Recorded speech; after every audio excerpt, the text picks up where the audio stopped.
Hi friends, હું છું નૈનાશ્રી માળી. આજે આપણે બનાવીશું ખાટું મીઠું ગોળ કેરીનું અથાણું, જે 12 મહિના માટે પણ સ્ટોર કરીને રાખી શકાય તેવું ખૂબ સરસ મીઠું અને મજાનું. આ હું રાજાપુરી કેરી લીધી છે, તે 2 કિલો છે વજનમાં, અને 2 કિલો કેરીના મેં ઝીણા ઝીણા ટુકડા કર્યા છે. હવે તો બજારમાં પણ મળી જાય છે ટુકડા કેરી, પણ જો આપણને બહુ મોટા લાગે, ના ફાવે તો ઘરે લાવી અંદરથી ગોટલી અલગ કરી અને આપણે પણ ઝીણા ટુકડા કરી શકીએ છીએ. અને એમાંથી તમને ઢીલી પોચી કે એવી કોઈ કેરી દેખાય તો તમે એને બહાર કાઢી દેજો ફ્રેન્ડ્સ, નકર તમારું અથાણું 12 મહિના માટે બગડી જશે. કેમકે ઉતાવળમાં કેરી કાપી હોય છે તો અમુક કેરી પાકી પણ આવી જતી હોય છે, અને આપણે આવી કોપરા જેવી અને કોરી કેરી હોય તેવી જ લેવાની છે ને એવા જ ટુકડા લેવાના છે. હવે ફ્રેન્ડ્સ, આપણે તેમાં હળદર નાખી દઈશું 2 થી 3 ચમચી આખી ભરીને, મસ્ત રીતે ફેલાવવાની છે. અને 4 થી 5 ચમચી જેટલું આપણે મીઠું નાખી દઈશું. સરસ રીતે 4 થી 5 ચમચી જેટલું મીઠું નાખી અને આ બધું સરસ રીતે આપણે મિક્સ કરવાનું છે.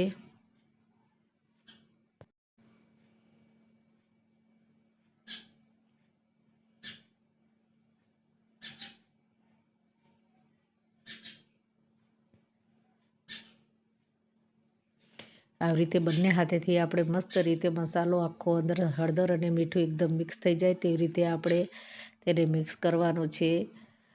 સરસ રીતે એક પણ કેરીનો ટુકડો કોરો ના રહી જાય તેવી રીતે મસ્ત રીતે મિક્સ કરવાનું છે આપણે. અને એક પ્લાસ્ટિકની જાર લેવાની છે. પ્લાસ્ટિકની બરણીમાં આટલી મોટી એક જાર લઈ અને તેમાં આપણે બધા ટુકડા અંદર મૂકી દેવાના છે. અને આને એક રાત માટે, જો સવારે તમે કરી હોય તો એક આખો દિવસ માટે, અને જો તમે રાત્રે કરો તો એક આખી રાત માટે આવી રીતે હલાવીને ફિટ કરીને સાઈડમાં મૂકી દેવાનું છે. જેને આપણે બોળો લાવીએ એવી ભાષા વાપરીએ છીએ કે બોળો લાવવાનો છે અને બોળો આવવા દેવાનો છે સારી રીતે. બીજા દિવસે સવારમાં આપણે એક ચારણી લેવાની છે અને તે ચારણીમાં બધા કેરીના ટુકડા કાઢી લેવાના છે અને પાણી આવી રીતે આપણે કાઢી લેવાનું છે. એક બાઉલમાં આ પાણીને તમે 12 મહિના માટે પણ સ્ટોર કરી શકો છો. તેમાં તમે મેથી ચણા પલાળીને તેનું પણ અથાણું કરી શકો છો. હવે ફ્રેન્ડ્સ, એક કોટનનું કપડું લેવાનું છે અને કપડા ઉપર બધા ટુકડા સારી રીતે આપણે પાથરી દેવાના છે. અને તેને સવારથી લઈને તે સાંજ સુધી મસ્ત રીતે કોરા થઈ જાય, અંદરથી પાણી બધું શોષાઈ જાય ત્યાં સુધી આપણે તે કપડા ઉપર રાખી મૂકવાના છે.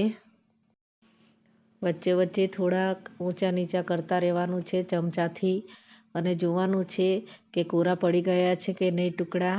અને મસ્ત રીતે આપણે કોરા થઈ ગયા છે ટુકડા. હવે એક બાઉલમાં આપણે બધા કેરીના ટુકડા લઈ લઈશું. એક બાઉલમાં બધા ટુકડા આપણે લઈને પછી આપણે તેનું અથાણું પાડવાની તૈયારી કરીશું. જો ફ્રેન્ડ્સ, એકદમ કોરા થઈ ગયા છે, એકદમ મસ્ત રીતે સુકાઈ ગયા છે બધા ટુકડા, જેમાં જરાકે પણ પાણીનો ભેગ રહ્યો નથી. હવે આપણે તૈયારી કરીશું અથાણું પાડવાની. જો ફ્રેન્ડ્સ, મેં આ સરસિયાનું તેલ લીધું છે જે અપ્પોનું આવે છે, જે કિલોમાં 500 ગ્રામ જેટલું છે. હવે આપણે કઢાઈ ચડાવી અને બધું તેમાં તેલ આપણે ઉમેરી દઈશું 500 ગ્રામ જેટલું. હવે ફ્રેન્ડ્સ, આ છે મેથીના કુરિયા જે 200 ગ્રામ જેટલા છે. આ રાઈના કુરિયા છે જે 400 ગ્રામ જેટલા છે. અને આ અથાણાનો મસાલો છે જે 200 ગ્રામ જેટલો મેં લીધો છે, જે સ્વાદ માટે મેં લીધો છે.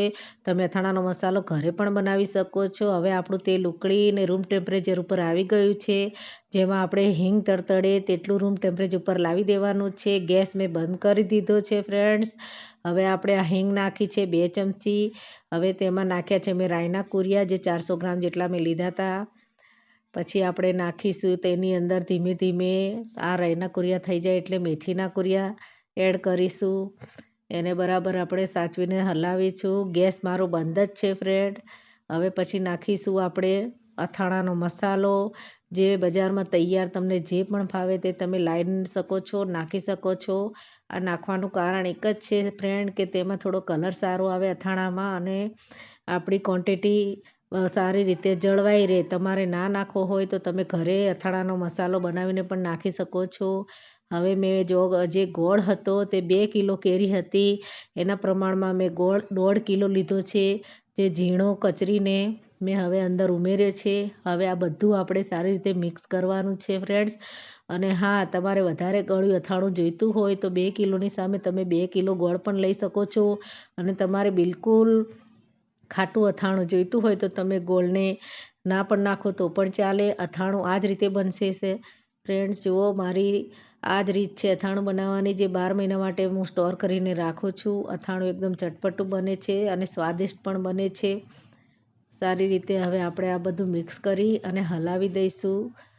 જોઈ લો ફ્રેન્ડ્સ, મારો બધો મસાલો એકદમ પરફેક્ટ આવી ગયો છે. આમાં કોઈ તેલ બેલ તમને ઓછું લાગે તો એ બિલકુલ ગભરાવું નહીં. પછી આ ઓટોમેટિક તેલ એની મેતે જ છોડશે અથાણામાં. સારી રીતે આપણું બધું મિક્સ થઈ ગયું છે. મસાલો એકદમ રેડી છે. હવે આપણે કઢાઈને ગેસ ઉપરથી થોડી નીચે ઉતારી દઈશું. કઢાઈ થોડી ગરમ છે. હવે આ બધો જ મસાલો આપણે જે કેરીના ટુકડા કાઢ્યા હતા એ ટુકડામાં મિક્સ કરી દઈશું ફ્રેન્ડ્સ. આના માટે આપણે એક મોટું તપેલું સ્ટીલનું લેવું પડશે અને તેની અંદર કેરીના ટુકડા પહેલેથી એડ કરી દેવાના અને પછી ઉપરથી આપણે આ બધો મસાલો અંદર એડ કરી દેવાનો છે જે આપણે તૈયાર કર્યો હતો. પછી એને સારી રીતે મસ્ત રીતે એક રસ થાય તેવી રીતે મિક્સ કરી દેવાનું છે. મસ્ત રીતે તેને હલાવવાનું છે અને એકદમ રેડી થાય તેમ કરી દેવાનું છે. આપણું અથાણું હવે એકદમ તૈયાર છે, રેડી છે. મસ્ત રીતે સારી રીતે અને એકદમ હલાવવાનું છે જ્યાં સુધી એક રસ ના થઈ જાય, એકોએક કેરીનો ટુકડો મસ્ત રીતે મસાલા રીતે ના થઈ જાય. હવે એ તપેલાની ઉપર એક કોટનનું કપડું લેવાનું. કોટનનું ના હોય તો કોઈ પણ એક સાદું ધોયેલું ચોખ્ખું કપડું લઈને તપેલા ઉપર મસ્ત રીતે કવર કરી અને આવી રીતે દોરડીથી બાંધી દેવાનું અને આપણે 4 થી 5 દિવસ માટે તેને રાખવાનું. અને રોજ સવારે તેને આવી રીતે ખોલી અને ચેક કરતું રહેવાનું અને હલાવતું રહેવાનું. સવારે એક ટાઈમ ને સાંજે એક ટાઈમ ફ્રેન્ડ્સ. 4 થી 5 દિવસ આવી રીતે તમે કરશો એટલે બધો મસાલો મિક્સ થઈ જશે. તેલ આપણું છૂટું પડશે. તેલ આવી રીતે ઉપર આવી જશે અને 4 થી 5 દિવસમાં તમારું અથાણું એકદમ ચડીને તૈયાર થઈ જશે. મસ્ત રીતે વળી પાછું આવી રીતે કપડું આપણે કવર કરી દેવાનું. આવી રીતે 4-5 દિવસ માટે અથાણું બહાર રાખવાનું. હવે જુઓ ફ્રેન્ડ્સ, હું તમને એક ટ્રીક બતાવું છું. આ કોલસો છે જે લાકડાનો છે, તેને મસ્ત રીતે આવી રીતે ગેસ ઉપર મૂકીને સારો એવો ગરમ કરવાનો છે. એકદમ ગરમ થઈ જાય કોલસાને એટલે ચીપિયા વડે આપણે પકડી અને આપણે જે બરણીમાં અથાણું ભરવાનું છે એ બરણીમાં કોલસાને મૂકી અને તેના ઉપર આપણે થોડી હિંગ ભભરાઈ દઈશું. જે બરણીમાં આપણે અથાણું ભરવાનું છે તેમાં કોલસો આવી રીતે રાખી દેવાનો છે અને એના ઉપર ચપટી હિંગ આપણે ભભરાઈ દેવાની છે. આ હિંગ છે તે આપણે કોલસા ઉપર ભભરાઈ દઈશું, જેના ધુમાડાથી આખી બરણીમાં કોઈ પણ જાતના બેક્ટેરિયા હોય, આપણે ધોઈ હોય, સ્વચ્છ ના થઈ હોય, અંદર થોડી ભીનાશ રહી ગઈ હોય, એ બધા બેક્ટેરિયા બધા અંદર એકદમ મરી જશે અને ચોખ્ખી થઈ જશે આપણી બરણી. હવે તમે આની અંદર ગમે તે અથાણું સ્ટોર કરી શકો છો. 12 મહિના સુધી કંઈ પણ જાતનું નુકસાન થયા વગર અથાણું મસ્ત રીતે સચવાઈ જાય છે. આ થયું આપણું અથાણું. આજે 5 દિવસ થયા છે. મારું અથાણું એકદમ રેડી થઈ ગયું છે અને હવે સ્ટોર કરીશું. Thank you friend.